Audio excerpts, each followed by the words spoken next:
Hello students, today we are going to continue with the lesson Fundamental Unit of Life, Cells. In the previous video, we learned about the boundary of the cell. We learned that there is plasma membrane and outer to it there is a cell wall in case of plant cells, and in case of animal cells it's only the plasma membrane. We learned what is a plasma membrane made up of, why is it called semi-permeable. We learned about osmosis, endosmosis, exosmosis, everything like that. Okay. Today we are going to learn what is there inside the cell. Of course, you have learned about it in lower classes, but we will be learning a little bit in detail. Clear? So, whatever type of organisms we find around us, all the organisms are basically made up of cells. You can see the wide variety of organisms, some small, some big, some colorful, some very small creatures. All of them are basically made up of cells. And you know, children, which was the first organism to originate on the earth? It was the bacteria. Okay. So bacteria was the first organism to originate on the earth in water. And if you see the structure of bacteria, it is so simple in structure. It just has a cell wall, a plasma membrane, and inside it, it has a nucleoid. Nucleoid is a structure containing the DNA. Usually in all other cells, like in our cells, the nucleus contains the DNA. DNA is enclosed inside a nuclear membrane. But bacteria, the simplest of organism, doesn't have a nucleus, doesn't have a nuclear membrane, and the genetic material is just scattered in the cytoplasm. What's the cytoplasm? It's just a fluid matrix present inside the cell. And if you observe carefully, there is no other organelle also. They don't have any organelles like mitochondria or Golgi apparatus. So in the bacteria, it's only having some DNA scattered, and this region is called as a nucleoid. Okay, so what is a nucleoid? It's an undefined nuclear region containing only nucleic acids. Nucleic acids are DNA and RNA. Fine. Now, what are the more advanced of organism is the eukaryotes. Clear? So when we talked about bacteria, it was a unicellular organism. And why is it called as a prokaryote? Because it doesn't have a well-defined nucleus. It doesn't have a membrane-bound organelles, etc. But what about amoeba? It's also a unicellular organism. Can it be classified under eukaryotes or prokaryotes? It is definitely classified under eukaryotes because amoeba has nucleus and it has organelles in them. Clear? So now we'll be learning about the eukaryotes, and example plant cell, animal cell. You can see the plant cell and animal cell. If you observe inside, you have so many structures inside. It's just like a factory working. Okay, whereas in prokaryotes, you saw there was only a nuclear region and very few ribosomes were present in it. But plant cell and animal cell is very complicated in nature, and it has so many structures functioning in it just like a factory. We are going to learn the function of each and every part of the cell. Clear? Okay. First of all, what is the cytoplasm? It's a fluid matrix which is present inside the cell. This is an animal cell, and you can see the cytoplasm, that is a fluid matrix, and all these structures which are floating in the cytoplasm are called as the organelles. Organelles means small organs. And here what is shown is a nucleus. So see, there's a definite nuclear membrane, and inside the nuclear membrane you have the DNA. Clear? So cytoplasm has various organelles scattered in it.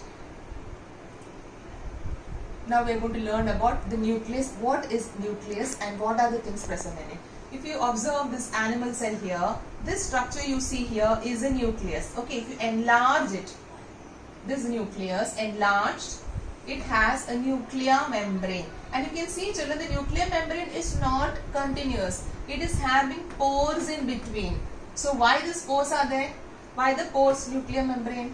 Because it has to communicate with the organelles outside. I told you it is like a factory. And in a factory you have a controlling center. So nucleus is a controlling center. So it has to communicate with the organelles outside. So these pores are helping for the movement of substances into and out of the nucleus. Clear? So nuclear membrane, nuclear pore. Now what is there? The two main structures present in the nucleus. Two main structures are, this is called as a nucleolus, and this is the strands. These are the chromatin or the chromosomes. Chromatin and chromosomes are the same. Chromatin is a term used when the chromosomes are thread-like structures. But when the chromatin condenses in this form, this is called as chromosome. So chromatin and chromosomes are the same. They are the genetic material of the cell. So what are the structures present inside the nucleus? Two structures, chromosomes and nucleolus. Don't get confused with nucleoid. Nucleoid was a region in the prokaryotes where the DNA was scattered. Nucleolus is present inside the nucleus of the eukaryotes. Clear? Nucleus actually is made up of RNA and protein. And this chromosome is called as a genetic material. Why is it called a genetic material? Because it controls the inheritance of characteristics from parents to offspring. Why does a child look like the father or the mother? Because they've got the genes. You have heard about that. These genes are actually present in the chromosomes. And it is because of these genes, the organism behaves, looks like the father or mother. Clear? And we'll be learning about the detail of this in the next class, that is in 10th standard. Okay. So what are chromatin or chromosomes?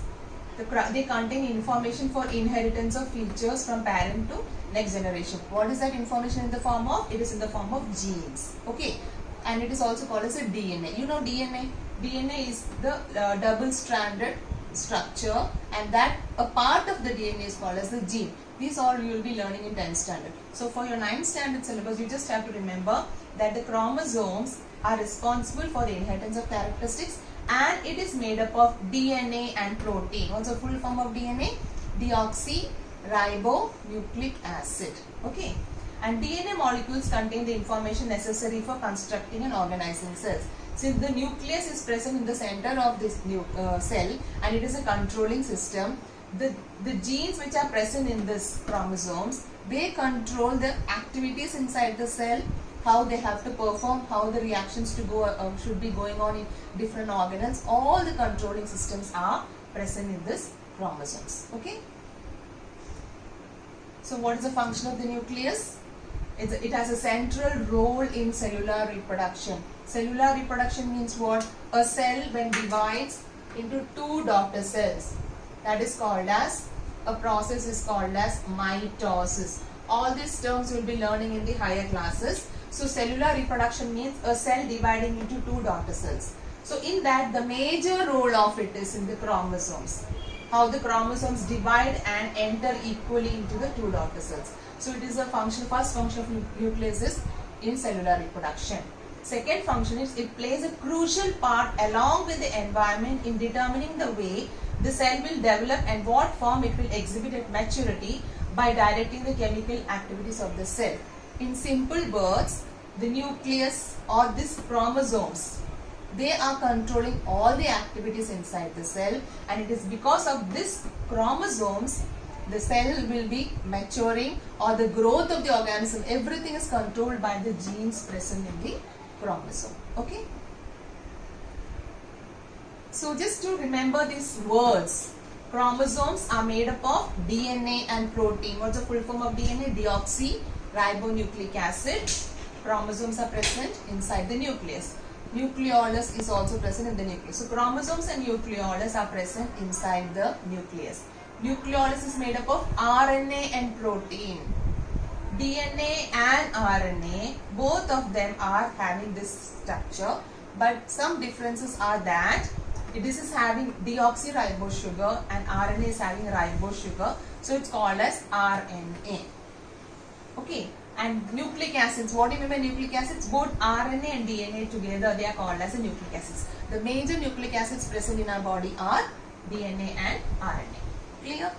And what is a nucleoid? Just recall, we had learned it in prokaryotes, that is in bacteria. That region where the DNA is scattered, it's called as a nucleoid. Clear? Okay. So if you just write the difference between prokaryotes and eukaryotes, remember the example of bacteria. Okay. So its size is so small, it's 1 to 5 μm, but eukaryotes, cell of the eukaryote is 5 to 100 μm. They do not have any membrane bound nucleus, nor they don't have any nuclear region present. They have only nuclear region called nucleoid present.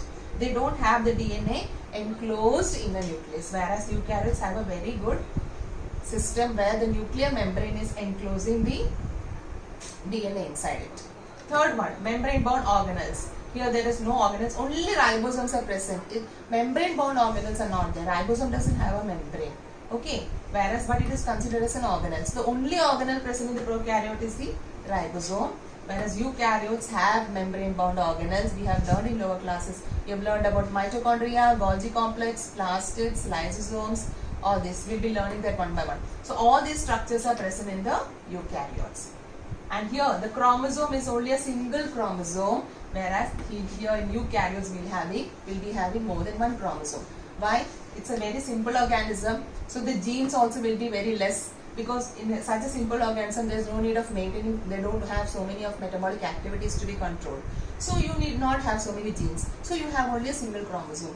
In eukaryotes, more multicellularity and more complexity. So they have more chromosomes, and chromosomes are having genes on them.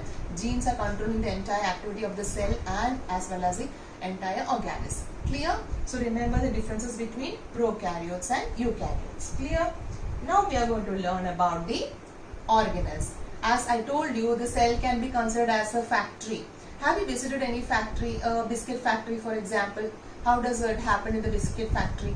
You know, the raw materials will reach in the factory. Those are then added in proportionate amounts. The biscuits may be made. After the biscuits are made, and then it is allowed to go into the baking oven. After baking, it is packed and then dispatched. So you have various sections in a biscuit factory, and for all this you will have a power system also. So in the cell also, if you consider it as like a factory, you can see this blue organelles here, mitochondria. It's called the mitochondria. These are helping in generating energy for all other organelles. There are so many organelles, so many sections in this factory. So in every section you require energy. So then energy is provided by mitochondria. So the mitochondria is called as the power generator or the energy currency of the cell. See, this is a mitochondrial structure. It has two membranes. Okay, outer membrane and inner membrane. And it is in this inner membrane the energy is produced, and it is called as the ATP or the adenosine triphosphate. So mitochondria can also be called as mitochondria because it is generating power. It's called as the powerhouse of the cell. It generates ATP, produces ATP, adenosine triphosphate, and it supplies to all the organelles in the cell. Wherever chemical reactions are occurring, they require energy. ATP is used, and when the ATP is used, it will become ADP, adenosine diphosphate. Okay. Now you know this mitochondria. Now it's such an important organelle for power generation. It also requires enzymes there, and for the production of enzymes, you need two things. For production of enzymes, you require two things. That is ribosomes and DNA. Okay, these two things are required, and these two things are present in the mitochondria itself. Actually, I told you DNA is present in the nucleus. DNA is present in the nucleus, and ribosomes will be present in the cytoplasm, and ribosomes help in making the proteins. That is, proteins are enzymes. Now, mitochondria has so many reactions happening there, and power generation is very huge. So they cannot depend upon, these mitochondria cannot depend upon the nucleus, the DNA from here, or it cannot depend upon the ribosomes.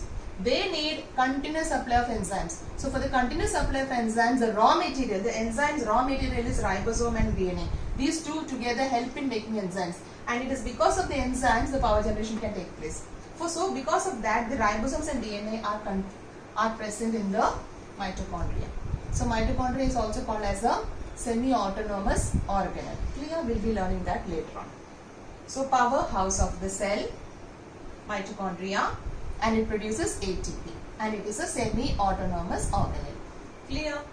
Now ribosomes. Ribosomes was present in prokaryotes also. The main purpose of ribosome is protein synthesis.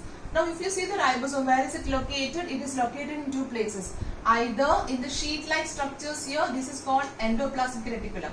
Some of the ribosomes are attached to these sheet-like structures, are called attached ribosomes. And some ribosomes are freely floating in the cytoplasm.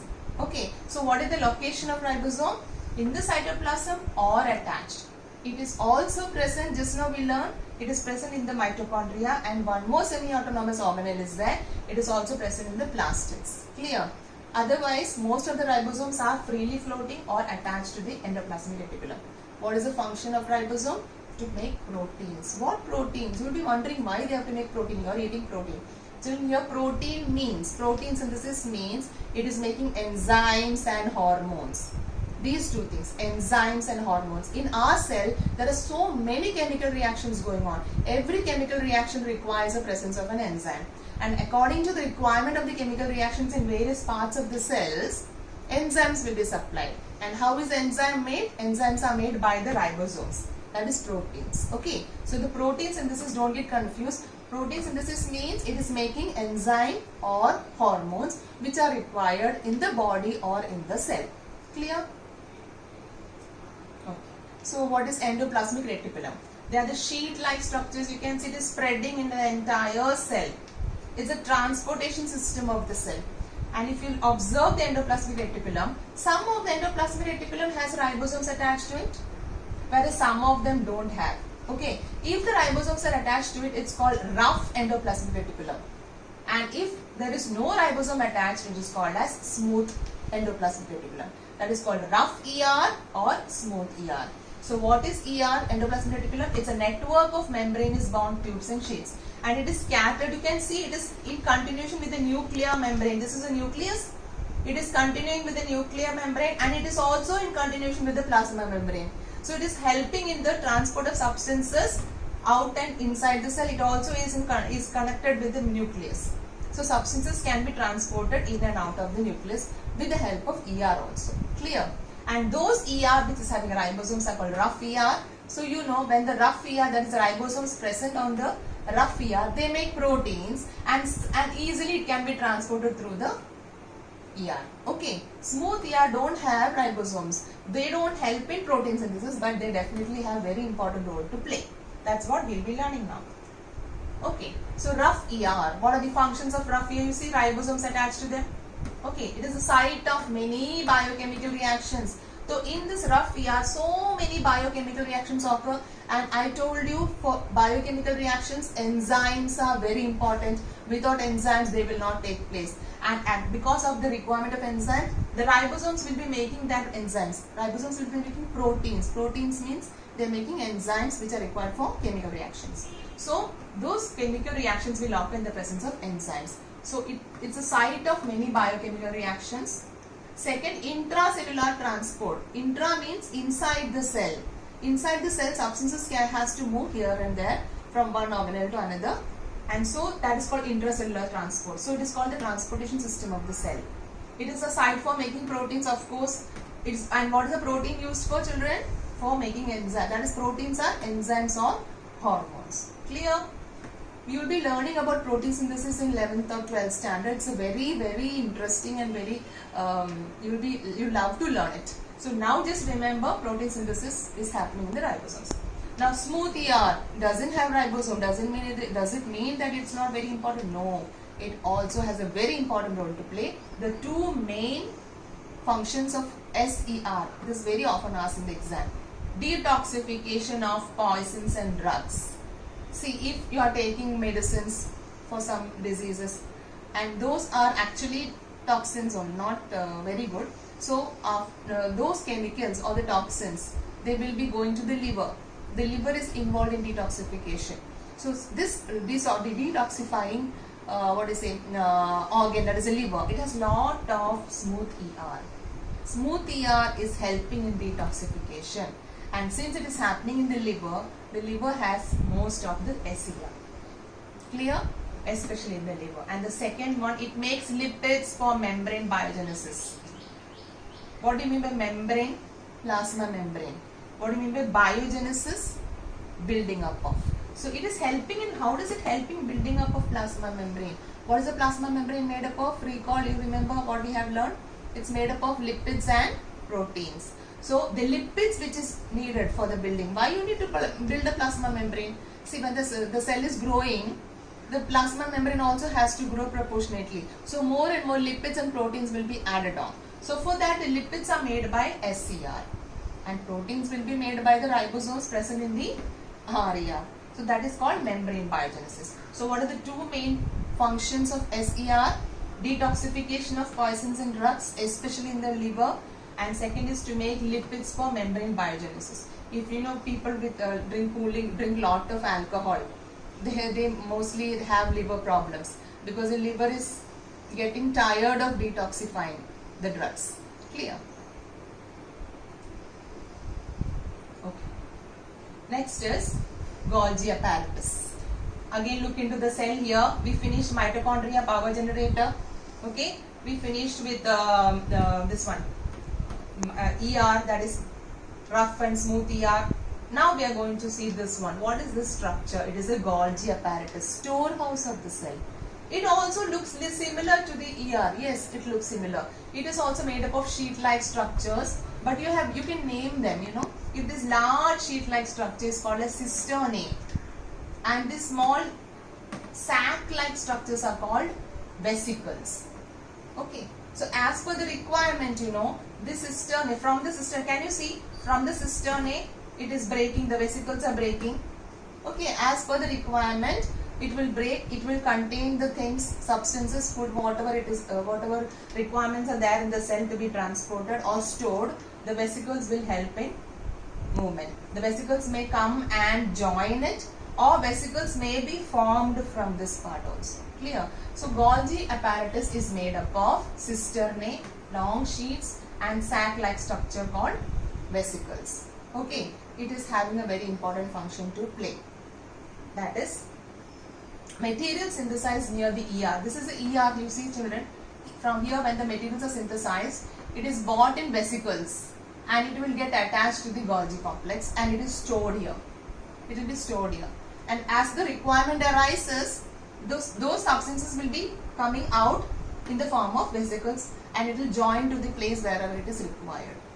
Okay, so the material synthesized near the ER is packed and dispatched. Can you see the packing and dispatching?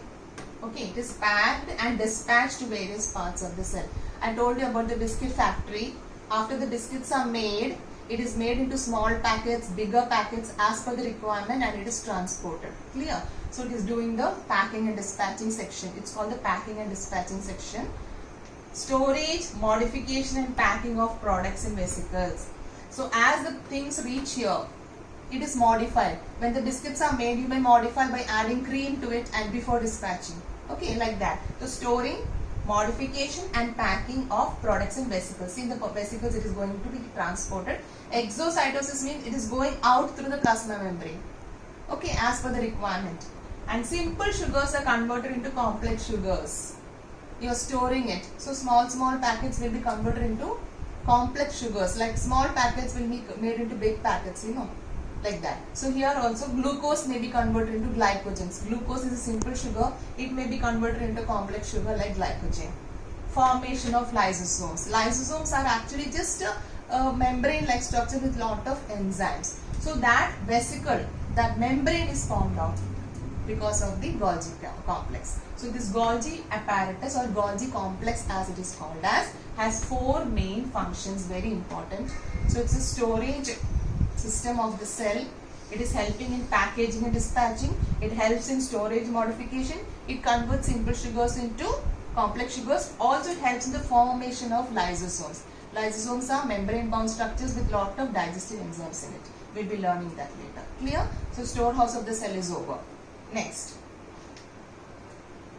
So beautiful now. So many fruits and vegetables and so flowers. So many variety of colors you find in the plant life, in the plants. What do you feel? Why is it like that? There is something different in these cells which is not there in animal cells.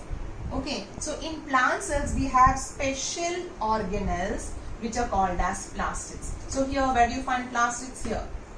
So in the cell we learned about mitochondria, we learned about ER, rough and smooth ER, we learned about Golgi complex. Now we are coming to the plastids, that is here, you can see.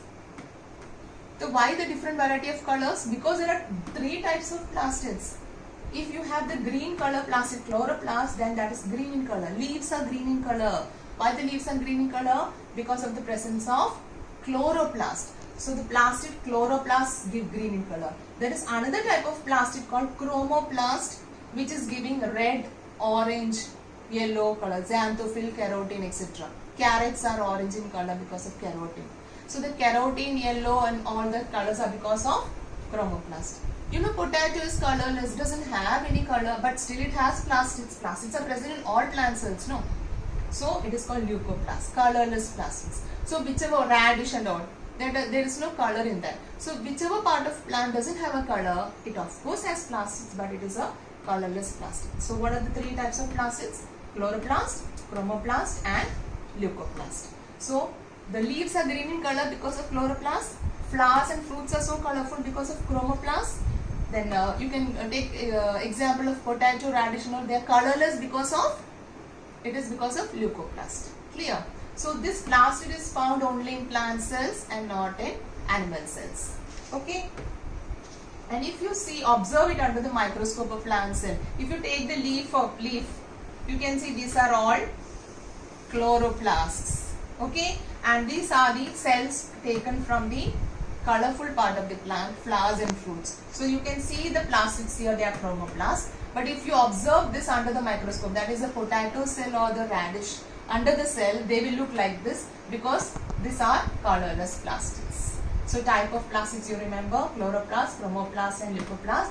The major difference between plant cell and animal cell, only plant cells have plastids, animal cells do not have plastids. But in certain bacteria, they have chlorophyll content. They don't have an organelle like chloroplast, but they do have chlorophyll pigments in them. Clear? Now coming to the lysosomes. I told you what are lysosomes. They are actually present more in number in animal cells. Sometimes or very few present in plant cells. The lysosomes are just a vesicle-like structure, like a sac, with lot of digestive enzymes. Around 40 types of enzymes are there in that. Okay, so this vesicle-like structure, and we just learned now how it is formed.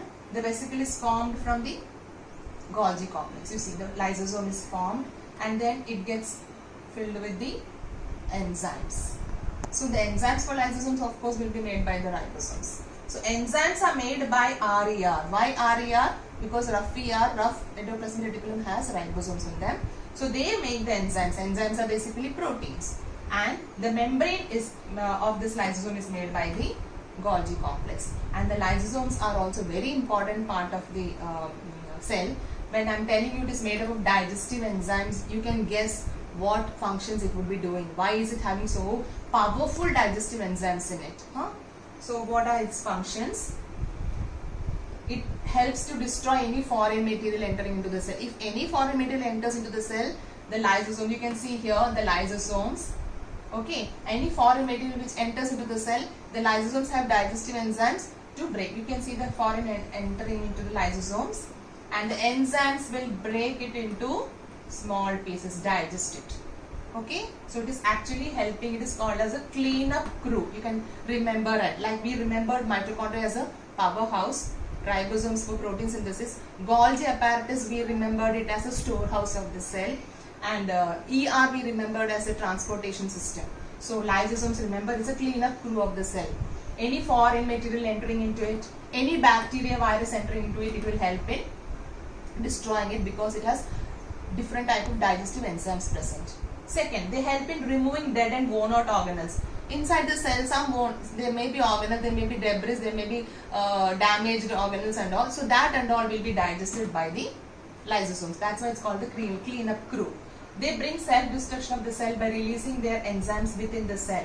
So they are called suicidal bag. This is very important part of the portion and may often asked for the exam. Lysosomes are called suicidal bags of the cell. See, the cell will die after some time, after its lifespan. So when the cell is about to die, the entire lysosomes will burst and the enzymes will be scattered in the cytoplasm, and these enzymes will eat its own organelles of the same cell. So that is why it's called as the suicidal bags of the cell. Lysosomes are called suicidal bags of the cell. Okay, what are the lysosomes made up of? a sac-like structure, which is the sac is made from the Golgi complex. Enzymes are made by the RER. So three main functions: to destroy the foreign material, bacteria or virus entering into it. Second one, it will remove or destroy any monotoxins. And the third and last and very important function, when the cell is about to die, the lysosomes burst, enzymes will go and digest the whole cell. Clear? You can see here what's happening when the bacteria is entering, okay, through the vesicle, and the lysosome, it is trapping that bacteria and it has destroyed it. Okay, so this is autophagy. Clear? Next, last one is the vacuoles. Here you can see which is a vacuole, this one. Doesn't it look bigger than the nucleus? Yes. In plant cells, the vacuoles are very big, and as the plant cell becomes mature, the vacuoles will become bigger and bigger, and the organelles will be pushed towards the periphery. So what are these vacuoles actually? When you see it under the microscope, if you see small vacuoles, no, that means that cell is young one. If you see a large vacuole, that means the cell has become very mature. Okay, so they are storage sacs for solid or liquid contents. So it keeps on storing the waste materials, excess. So when we learned about endosmosis also, excess water entering, it will enter into the vacuole also. And this membrane of the vacuole is very flexible. It can expand, and that membrane is called tonoplast. Okay, so the vacuole is a storage sac for solid and liquid contents, big in plant cells and small in animal cells. In animals, we have a very efficient excretory systems, excretory organs. We don't need a vacuole. Whereas here they don't have, and they are using the vacuole for turgidity of the cell. Okay, so you can see this large vacuole here in the center, and the nucleus is pushed towards the periphery. That means this plant cell is a very mature one. So what are things stored in this vacuole? What are the things present there? You see. Okay, in plant cells, the vacuoles are full of cell sap and provide turgidity and rigidity. The first function, vacuoles provide turgidity and rigidity to the cell, because the plants don't have a skeletal system like we have. We have a lot of mechanical support, and we are already stiff because of the presence of a very efficient skeletal system. But plants don't have, so they have a cell wall. And you know one more thing, children, after the plant cell dies, no, they don't get discarded off as it happens in our body. Our body dead cells are discarded, but they don't discard. The cell wall will be present as such. That is what is present on the plant in the form of bark. We'll be learning that in the coming lessons. Okay. Second function, they store amino acids. What are the things stored here? Amino acids, sugars, organic acids, and some proteins. So these are all the excess or waste products which will be stored in the vacuoles. So you know when the plant dies, when the cell dies, not the plant, when the cell dies, all these organelles will die. And this vacuole contents, it will get filled in this. Clear? So these waste materials which is stored, later on it will be accumulating here in the cell, and that is what we get in the form of rubber, resins, gums, etc. Okay? Okay, here see the vacuoles for third function of vacuole. In organisms like amoeba, you can see this amoeba, pseudopodia, and you know how does it capture food, no? So with the help of pseudopodia, once the food reaches into it, a food vacuole is formed. A food vacuole contains digestive enzymes. So food vacuoles in amoeba help in digestion. This is a special function of vacuoles. And I told you vacuoles are small in animal cells. You can see small vacuoles, but it is very useful. It is helping in digestion of food. The amoeba's unicellular organism doesn't have a digestive system. The food which is trapped inside the body will be digested by the food vacuoles. One more type of vacuole is present here. In not only amoeba, in Paramecium, Euglena, all these organisms it's present. Contractile vacuole. What does contractile vacuole do? All the excess water which is there inside this body of the amoeba, it will accumulate here and then it is thrown out. That's called contractile vacuole. So, in food vacuole and contractile vacuole are special vacuoles present in unicellular organisms. So what are the main functions of vacuoles? First, it helps in providing turgidity and rigidity of the cell, storage of many things like sugars, organic acids, proteins, etc. Food vacuole and contractile vacuole in amoeba, helping in its major life processes. Okay. Okay, just to remember this, children, what is membrane biogenesis? Construction of membrane. And what is a plasma membrane made up of? Lipids and proteins. So lipids are made by the smooth ER and proteins are made by rough ER. And this together help in the formation of plasma membrane. See the lipids and proteins. This is also one important question asked. What is membrane biogenesis and how is it made? So remember this. Okay. So membrane biogenesis is the construction of plasma membrane. Proteins made by RER and lipids made by SER. Okay.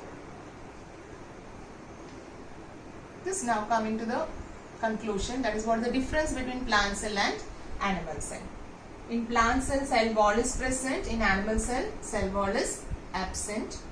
Plastids are present in plant cells, plastids are absent. We know that. Vacuoles are very big, vacuoles are small. In plant cells, lysosomes are rare, and whereas in animal cells, lysosomes are numerous. They are more in number. Then we already I spoke about semi-autonomous organelles. There are two semi-autonomous organelles in a plant cell. That is, two semi-autonomous organelles are plastids and mitochondria. Remember, the two semi-autonomous organelles are plastids and mitochondria. I told you why. Because plastids and mitochondria, both of them have ribosomes and DNA for making enzymes. And these plastids and mitochondria are so active and so many biochemical reactions going on there. They need to have a continuous supply of enzymes. So they are having their own raw materials for making enzymes. So they are called as semi-autonomous organelles. Clear? So you might have understood now how the cell acts like a factory with various organs functioning in unison. You can see the nucleus as a controlling center. Inside the nucleus, if you remember, there is a DNA and nucleolus, and there are pores in nucleus too, so that the communication can be done. Okay, and here you can see this packaging plant. What is it, children? It is the Golgi complex. It is involved in the main functions of storage, modification, etc., packing and dispatching, exporting. You can see clear, dispatching, etc. Then you can see here manufacturing plant. That is, it is fuel. What is it? It will be mitochondria, which is making fuel and supplying it to the other organelles. Okay, and you can see the nucleus, the plasma membrane is semi-permeable. It will allow some substances to go in. See the hole. It is allowing the raw materials to go inside for different purposes. And the metabolic wastes are thrown out. This is done because of the Golgi complex helps in throwing out the metabolic waste. So it is just like a factory. So these so many millions and trillions of factories in our body working together helps to have a normal organism. Okay.